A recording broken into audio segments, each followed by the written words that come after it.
долготрајните војни од 1912 до 1918 година целиот Балкан крвареше, Македонија особено.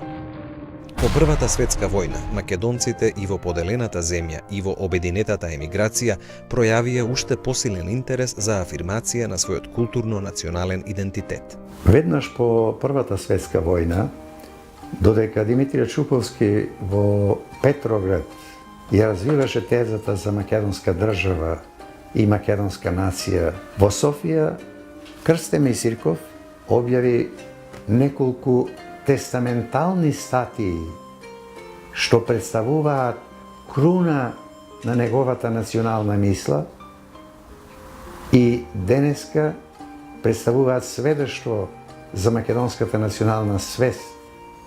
Крсте Мисирков во тоа време зборуваше: бугарите и посебно бугарската интелигенција ја отфрлаат секоја помисла за македонска култура.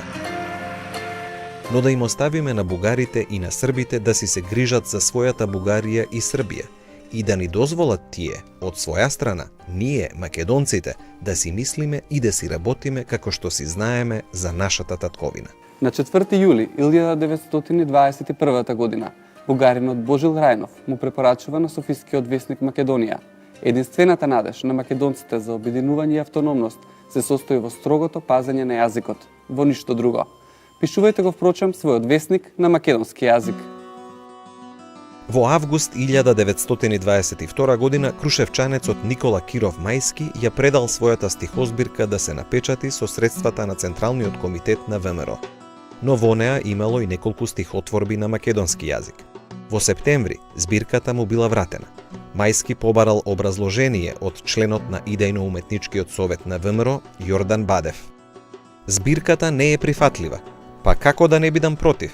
Пред се ти си напишал стихови на некаков македонски јазик. Така, например, по висши причини, а можеби само за оригиналност или од демагогија, за да не речам од глупост, си застанал да пишуваш стихови на македонски јазик, каков што не постои и каков што никогаш нема да постои, зашто не постои македонска нација. Да се тврди спротивно е безумство, а да се работи врз базата на македонската нација и македонскиот јазик е злочин и предавство. Никола Киров Мајски, 22-та година ја напиша драмата Илинден на македонски јазик и во неа е така наречениот манифест. Тоа е афирмација на македонскиот јазик во литературата. Во органот на федералистите во Виена, Македонско сознание, во 1924 година, авторот, подпишан со иницијалите ГК, пишува: Федеративните идеи ќе станат плод од плотта на нашиот народ, само тогаш кога тие ќе му се изнесат на достапен јазик. Весникот потоа објави повеќе статии токму на тоа наречје и неслучајно во него се до смртта соработува и Крсте Мисирков, подпишан со псевдонимот Пелски. Обичните луѓе, обичните македонци го чувствуваа македонското име како сопствено и единствено. И затоа тие реагираа некогаш под псевдоним, меѓутоа жестоко реагираа зошто не викаат македонски българи, наместо да кажат македонци. Таа компромисна формула македонски бугари тешко ја прифаќаа младите сред македонската емиграција. Во март 1923 година Димитрije Чуповски во Ленинград во советскиот весник Правда пишува дека револуционерна Македонија чека поддршка во својата борба и бара независност на Македонија. Потоа, тој прави македонско-руски речник и македонска граматика. Во исто време, во Бугарија, Крсте Мисирков објави серија статии за македонското прашање. Мисирков првино објавуваше во весникот Илинден, на неговиот ученик Јовков.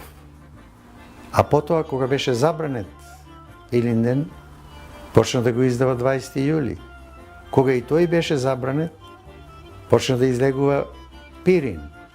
И тој беше забранет, и Јовков беше убиен, и Мисирков почна да пишува во дневниот весник Мир, официозот Слободна реч, одреагира жестоко на тоа пишување на Мисирков, но Мисирков воопшто не се уплаши, напротив.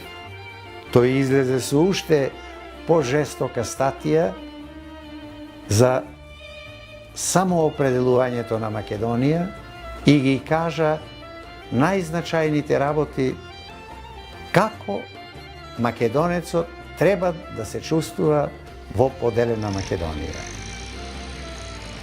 Мисирков тогаш пишуваше: за нас македонците, македонскиот турчин, влав, албанец, робови како нас, ни се посимпатични од вас, алчните словени, поробувачи и завојувачи. Нашиот идеал не е словенски идеал, туку општо човечки. Ние сакаме да се ослободиме од вашето словенство и од нашата татковина да направиме една таква не словенска, ами просто културна држава. Не може да има словенска солидарност, словенско разбирање и соработка, додека еден словенски народ владее друг словенски народ. А во една статија Мисирков вели: и во Бугарија и во Србија треба да помнат едно: македонското национално чувство и национално сознание е толку старо колку и бугарското и српското. И бидејќи не е создадено од екзархијата за 40-50 години, исто така не може да биде ни уништено со 40-50 годишен српски асимилаторски режим.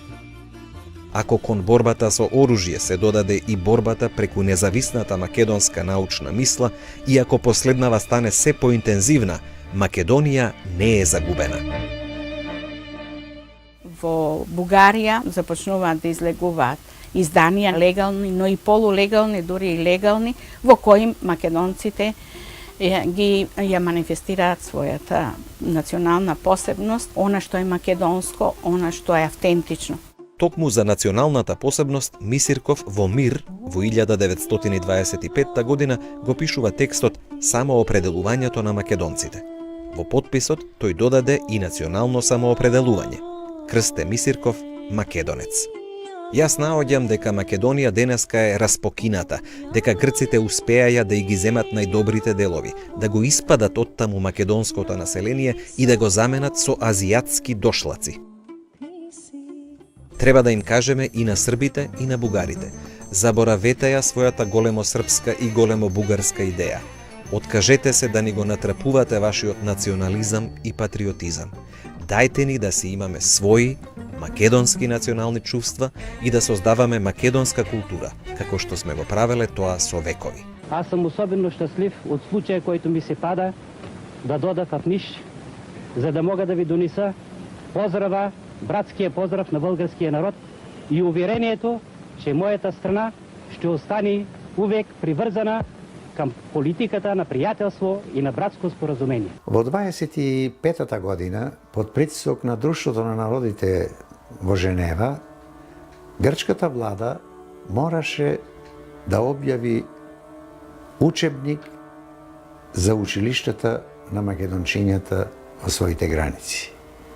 Така дојде до создавањето на првиот буквар, наречен абецедар, печатен во Атина и наскоро потоа повлечен, бидејќи дојде реакција не само од Грција, туку пред се од Белград и Софија. Тие се побунија, бидејќи рекоа како може вие јазикот што ние го нарекуваме бугарски, другите српски, вие создавате трет јазик. Беззаветната и безгранична љубов кон Македонија, постојаното мислење и работење за интересите на Македонија и полн конзервативизам во пројавите на македонскиот национален дух, јазикот, народната поезија, наравите, обичаите. Ете ги главните црти на македонскиот национализам, изјаснет преку простачките умувања на еден човек што го набедувате дека уште не си ја знае народноста. Ова беа последните пораки на Крсте Мисирков. Тоа беа зборовите на Мисирков во текстот каде што се потпишал како македонец. Веднаш потоа, така наречените македонски револуционери ја посетиле редакцијата на Мир и на весникот му предале забрана натаму да се печатат статии на Мисирков по македонското национално прашање. Крсте Петков Мисирков пишува едно писмо во кое што им кажува на славјаните дека можат да преговараат, да прават договори, состаноци со бугарите, меѓутоа тој и неговите македонци ќе направат се за да ги прекинат, односно ги уништат нивните плодови на таа кооперација или на таа соработка.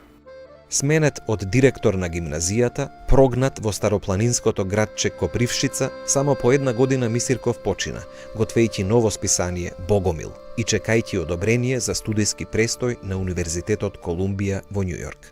Настојувањата на македонците да пишуваат и да објавуваат на македонски јазик беше веќе општа.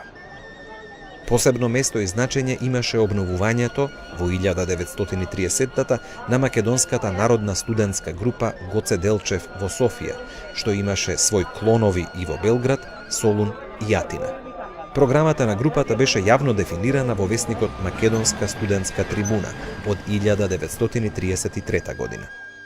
За слободна и независна Македонија, како рамноправен член во Федерацијата на Балканските слободни републики. По повод одвлекувањето на секретарот на ВМРО Обединета Симеон Кавракиров од страна на Ванчо Михајловистите, од 1932 година почнува да излегува првиот и дотогаш најзначаен легален орган на македонското прогресивно движење во Бугарија, Македонско знаме. Македонско знаме беше орган на македонската емиграција во Бугарија, најзначајниот орган во тој период на македонската емиграција, што прв пат проговори јасно и јавно за македонската нација. Весникот исто така беше изразител на отпорот против михајловизмот и обединител на македонската прогресивна мисла и акција. Бидејќи убиствата на македонските дејци станаа секојдневие, во 1932 година народните пратеници македонци во Бугарското народно собрание му упатуваат јавно прашање на министерот за внатрешни работи. Бугарија за македонскиот народ стана гробница, зашто истепаните македонци во поробена Македонија од српската и грчката диктатура не изнесуваат ни една осмина од истепаните македонци од ВМРО врховистичка во Бугарија и во слободна Македонија. Тоа ги символизира мислењата на сите македонци од тој период. Неговата содржина е на вистина огледало на чувствата и мислите на македонецот во поделена Македонија. Постојано се водеа жестоки полемики околу македонската нација, македонскиот јазик и историја. Особено активна беше групата Гоце Делчев. Во 1934 година весникот Македонско знаме ја објави и програмската статија Лозунгот за самоопределување на Македонија, каде се подвлекува: најголемата штета што старите врховисти му ја нанесоа на македонскиот народ и на неговата ослободителна кауза се состои во тоа што тие активно ја спроведуваа политиката на бугарските империјалисти за асимилирање на македонците преку големо бугарските цркви, училишта, весници и клубови во Македонија уште под турската власт. 1936 година еден голем македонски процес во Софија се судеа членови на раководството на ВМРО Обединета или присутни или отсутни, меѓу нив Димитар Влахов, Јордан Анастасов, Методи Шоторов Шарло. Павел Шатев се јави како адвокат, бранител на националните борци, бидејќи бугарската држава сакаше да ги представи како комунисти, а тие беа национални македонски борци.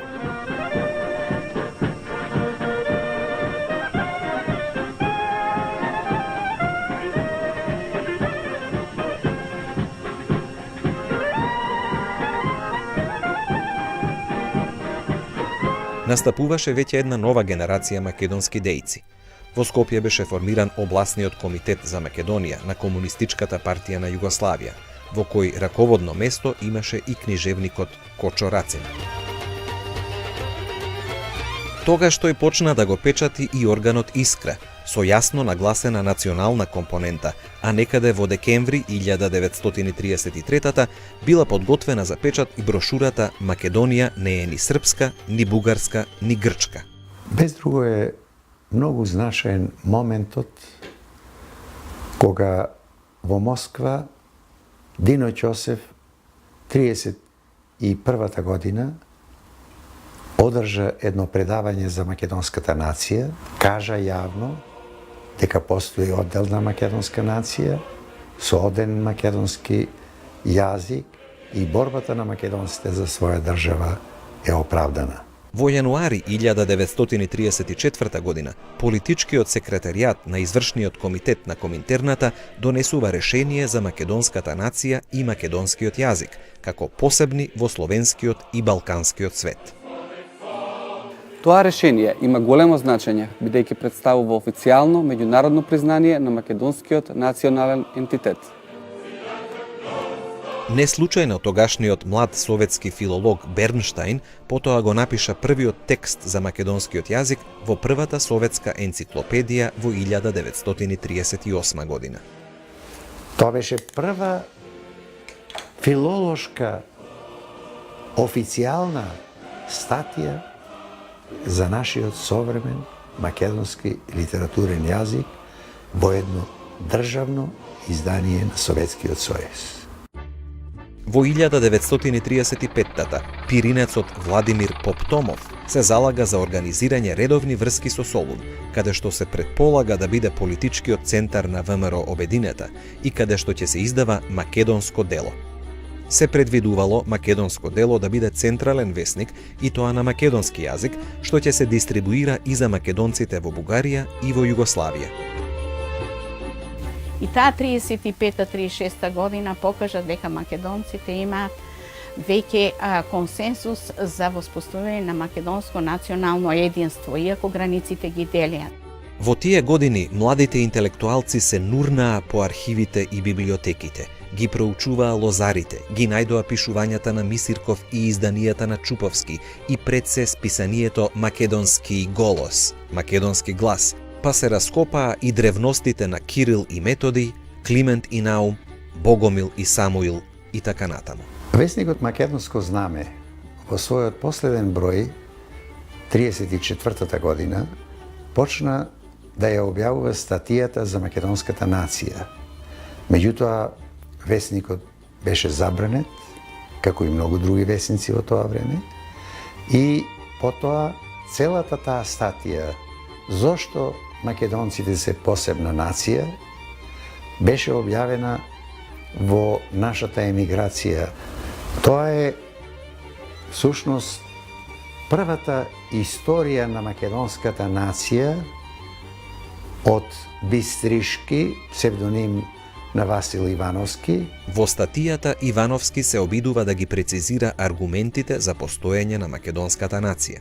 Во Македонија ги има сите елементи на една самостојна македонска нација, со своја територија и економска целост, со свој јазик и општ национален карактер и со своја македонска историја.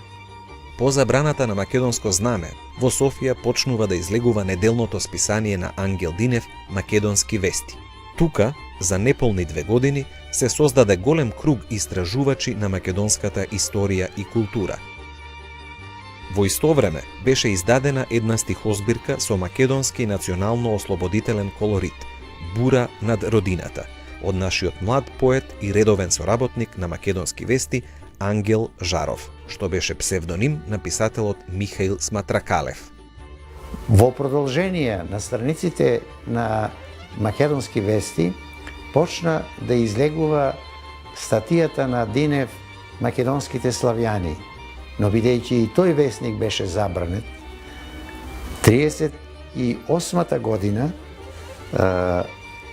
во Софија беше објавена книгата од Ангел Динев Македонските славјани.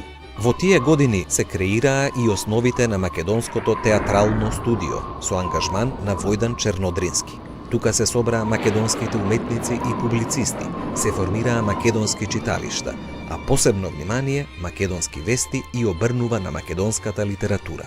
Во најава беше и првата македонска интерпретација на Илинден во подготвената публикација Илинденската епопеја од Ангел Динев. Списанието објавува опширна статија Гоце Делчев и македонската литература. Неподпишаниот автор го проширува ореолот на Делчев со уште една димензија што малку беше истакнувана. Гоце сакаше да направи револуција во главите на луѓето. Таа револуција би се направила толку успешно кога робието ќе добијат знаења, кога масата ќе биде просветена. Ете зошто Гоце го сваќа големото значење на литературата и чувствува потреба за нејзиното разраснување.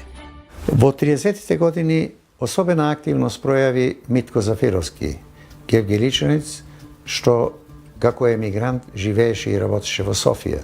Во 1936 година Митко Зафировски под псевдоним Заров повикува: Македонецу, македонко, браќа и сестри, татковци и мајки, сите вие што се занимавате со театарска или со ликовна уметност, белетристика или поезија, журналистика или наука, творци на уметнички вредности, во светлината на нашето време да ја извајаме и да ја обоиме нашата крвава историја, првоапостолите на нашето национално ослободително движење и стремежите на нашиот народ за ослободување во ликови, за да ја изградиме со тоа свеста на нашиот народ во гранитната скала на неговата слобода и независност. Вака сватената национална култура ја комплетира и статијата на Светлов Александров, објавена истата година под недвосмислениот наслов Македонските писатели. Ќе не прашаат каде се тие македонски писатели, зошто не пишуваат? Кое братство му издало книга на македонски писател? Кое братство, покрај расправиите и вечеринките, му ја напечатило и книгата на некој свој член? Кое братство има објавено конкурс за најдобар роман, расказ или стихотворба? Да, кое македонско братство, која редакција има организирано таков конкурс за да ги покани македонските писатели за творештво? Никое. Во Пиринскиот дел на Македонија, преку ВМРО Обединета продолжи таа активност на македонците се до 36 година до распуштањето, но идеите останаа неизини, приврзаници неизини останаа. Потребата од создавање и на македонска национална литература, на македонски на книжевност и така натаму, бранејќи го правото на македонците да се декларираат како македонци и да бараат национални права во границите на Бугарија. Весникот Македонски вести, веќе на 5 август 1936 објавува дека од овој број отвора редовна литературна страница, а на неа е објавена статијата на Заров кон организирање на нашата култура. Во неа се вели: ние имаме сонародници со затврдени имиња на културни дејци од сите области на културата. Но што направиле тие како македонци за Македонија и за македонската култура? Ништо. Во истиот број и на истата страница Македонски вести ја објави и следната вонредно значајна вест. Образуван е македонски литературен кружок. Тој има цел постепено да ги организира македонските литературни творци и да ги поттикне кон пошироко творештво на македонска култура. Овој датум има особено значење за нашата историја. Тој ги поместува за 2 години граничните линии во време што беше преломно во процесот на националниот развиток на македонците од сите делови. Седиштето на Македонскиот литературен кружок е при редакцијата на Македонски вести и тој има редовна литературна страница во весникот. Неговите концепции се дефинирани, а неговите задачи се јавно декларирани. Тие речиси не се разликуваат од оние што ќе ги дефинира Вапцаров 2 години подоцна. Кога весникот беше забранет, заедно со сите погроми што ги правеше бугарската власт против приврзаниците на ВМРО Обединета, и Ангел Динев беше репресиран и весникот забранет. По забраната на Македонски вести настанаа погроми и прогони на редакцијата и спектакуларни судења. Литературниот кружок формално и организационо ја прекина штотуку започнатата дејност. Токму тогаш се воспоставуваат контакти меѓу Никола Вапцаров и Македонски вести, а посебно со еден од уредниците, Михаил Сматракалев. Тоа е времето кога доаѓа до поблиски односи меѓу младиот Антон Попов и редакторот Ангел Динев. Кога почувствува дека не е возможно да се работи за Македонија во самата Македонија, 21-годишниот Антон Попов во септември 1937 ја напушта учителската служба под постојан полициски надзор во родното село Игуменец, Гега, и доаѓа на студии во престолнината на Бугарија. На 23 септември му се исповеда на својот сомисленик Керезиев. ме обседнало за прв пат едно тапо неспокојство. Како да сум дошол тука на собствениот погреб. И вистина, само по 5 години, тука драматично ќе се случи неговиот трагичен полициски погреб. Кога Попов дојде во Софија, Македонски вести и Македонскиот литературен кружок беа разнебитени, но речиси истите млади македонски интелектуалци беа собрани околу полулегалното друштво Нација и култура, што понекогаш се именува и публицистички кружок. Тука беа Коста Веселинов, Ангел Динев, Митко Зафировски, Кирил Николов, Иван Керезиев, Антон Великов, наречен Алекси Беломорски, Ѓорѓи Абаджиев, Стојан Љондев, Павел Шатев, Иван Харизанов, Георги Деспотов, Васил Александров, Паскал Николов, Стефан Нанов, Борис Стоицов и други. Тука и младиот Антон Попов се наоѓа себе си.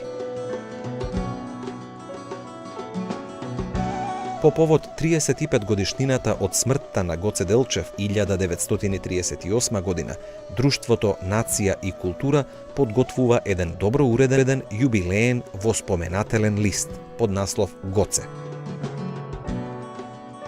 Тој весник беше веќе сложен, меѓутоа пред објавувањето цензурата го забрани и весникот остана само со коректурниот примерок што го зачувал Митко Зафировски, кој беше еден од редакторите на овој весник. Во уводникот од редакциониот комитет на весникот, меѓу другото се вели: Заветот што Гоце го циментира со главата, нема да го стигнат. Зашто тој е идеја, а идејата носена од цел еден народ, рано или доцна ќе се извојува, ќе се постигне. Борбата во која што гина македонскиот народ е идеја, Гоцевиот завет, слободна и независна Македонија. Сите важни соработници од Нација и култура потоа станаа членови на новиот Македонски литературен кружок на Вапцаров. Во Македонскиот литературен кружок под раководство на Никола Вапцаров излезе и неговата прва и единствена стихозбирка Моторни песни, разгледувана во рамките на кружокот и потоа објавена како одделно издание. Неговите песни за Македонија станаа негова легитимација пред македонскиот свет. Без друго, најзначајната институција за афирмацијата на македонскиот јазик и литература, но и за јакнење на македонската национална свест воопшто во периодот меѓу двете светски војни е Македонскиот литературен кружок во Софија. Тој ги обединуваше литературните творци од сите делови на поделената земја, врз основа на јасно изразената македонска национална свест, врз фонот на илинденските традиции од сите генерации. Кружокот е израз на континуитетот на културно-националната мисла на словено-македонската литературна дружина на Ѓорѓи Апулевски, на лозарите во Софија, на вардарците и на македонскиот клуб во Белград и најнепосредно на македонското научно-литературно другарство во Санкт Петербург со краткотрајната филијала во Софија, а потоа и на македонската литературна група и на МОРО во Скопје и на културно-просветното друштво Вардар во Загреб. Бидејќи гасна ВМРО обединет 1936, се оформува едно движење наречено Македонски народен покрет МАНАП, односно Македонско народно движење, под раководство на студенти, интелектуалци кои што или се комунисти или симпатизери на комунистичката партија во Македонија, но со програма за решавање на македонското прашање во рамките на Југославија во првата етапа. По големиот судски процес против ВМРО обединета, запирањето на списанието Македонски вести и апсењето на некои од членовите на неговата редакција, кружокот конечно се институционализира во октомври 1938 како веќе самостојна, полулегална и литературно-национална асоциација, што действува организирано и континуирано се до почетокот на 1942 година. Никола Вапцаров, заедно со неговиот содружник Антон Попов, токму поради македонската идеологија, македонската свест и активност, 1942 година беа уапсени и осудени и стрелани од воениот суд на Бугарија. Освен Вапцаров и Попов, во истиот процес беше стрелан и нивниот другар и сомисленик Атанас Романов. Другите членови на кружокот активно се вклучија во национално-ослободителната борба на македонскиот народ во Втората светска војна, во која дел од нив го заложија и животот – Неделковски, Рацин и Веселинов. Друг дел поминаа низ бугарските затвори и логори, а преживеаните се вклучија во создавањето и изградбата на македонската држава во Вардарскиот дел на Македонија, или пак ја продолжија борбата во новите околности во Пиринскиот и во Егејскиот дел. Беа објавени и првите стихозбирки од Венко Марковски, напишани уште во Скопје пред неговото бегство на македонски јазик, а исто така и Коле Неделковски, кој исто така емигрира во Софија и стана член на Македонскиот литературен кружок. Тоа беше веќе најава на македонска современа литературна историја. Знаменит останува програмскиот реферат на Никола Вапцаров на обновувачкото собрание на кружокот во 1938. За да се разбере она што живее во душата на народот, треба уметност што да стигне во низините и да распали една национална жед, што ќе создаде хармонија меѓу политичката концепција и уметноста. Македонскиот фолклор е толку богат, ние треба да го изучуваме во неговите најтенки подробности. За нас, особено за белетристите, е апсолутно неопходно да ги познаваме карактерите, обичаите, носиите, јазикот и типичното преовладување на некои изрази, зборови и слики.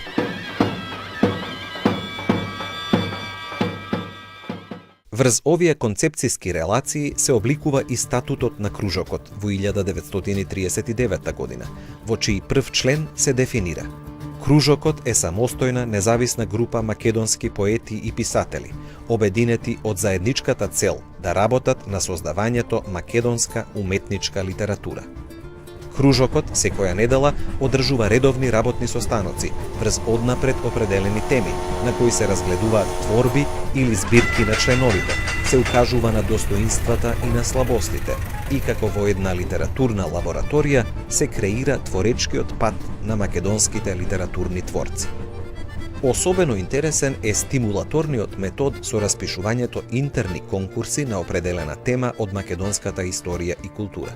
Се програмира дури и подготовка и објавување на една македонска енциклопедија, што би ја представила целата македонска историја и култура. А преку бројните колективни екскурзии и литературни читања и посебно преку говорниот хор Гоце Делчев, кружокот ја проширува својата дејност меѓу масите на македонската емиграција во Бугарија и сред народот во Пиринско. Во 1939 година Белградскиот и Софискиот универзитет организираа една средба во Софија по повод јубилејот на Софискиот универзитет, при што дојдоа и поголем број македонци што студираа во Белград. Тогаш се прават масовни манифестации на членовите со 20-тината македонци дојдени од Белград, што ги предводеше Кузман Јосифовски.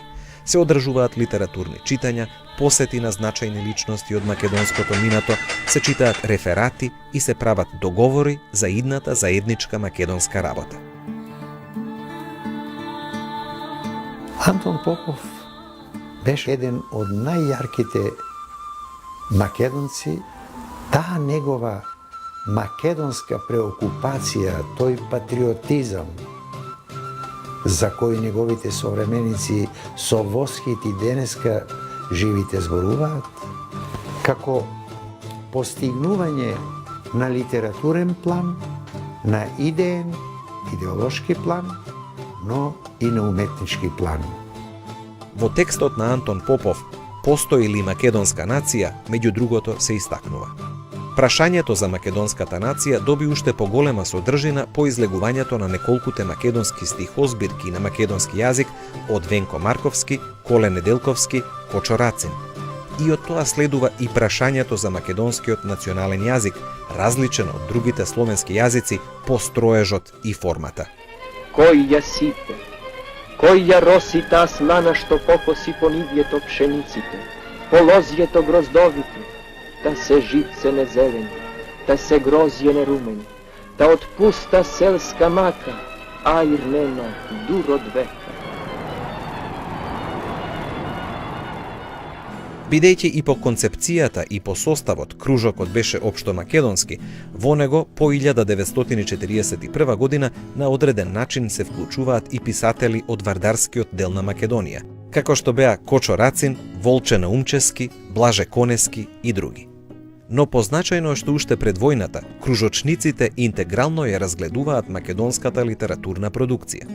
Така, на посебен состанок во 1940-тата се разгледува и добиената стихозбирка Бели мугри од Кочо Рацин, а во подготвената антологија на современата македонска поезија, покрај Жаров, Марковски, Неделковски и Вапцаров, како најзначајна поетска индивидуалност на македонското литературно небо во тие години, на второ место се поставува и најопширно се представува токму поезијата на Кочо Рацин. Антон Попов во предговорниот текст кон овој зборник од Бура на родината до Чудна е Македонија, токму Рациновата стихозбирка ја маркира како ретка литературна појава и потенцира. Тој проговорува на својот роден, кршен македонски јазик, за незините болки, поет од самата Македонија. Македонија, лулката на кирилицата, веќе се разбудува за својата литература, својата поезија. Овој народ почнува да зборува на свој јазик преку своји поети.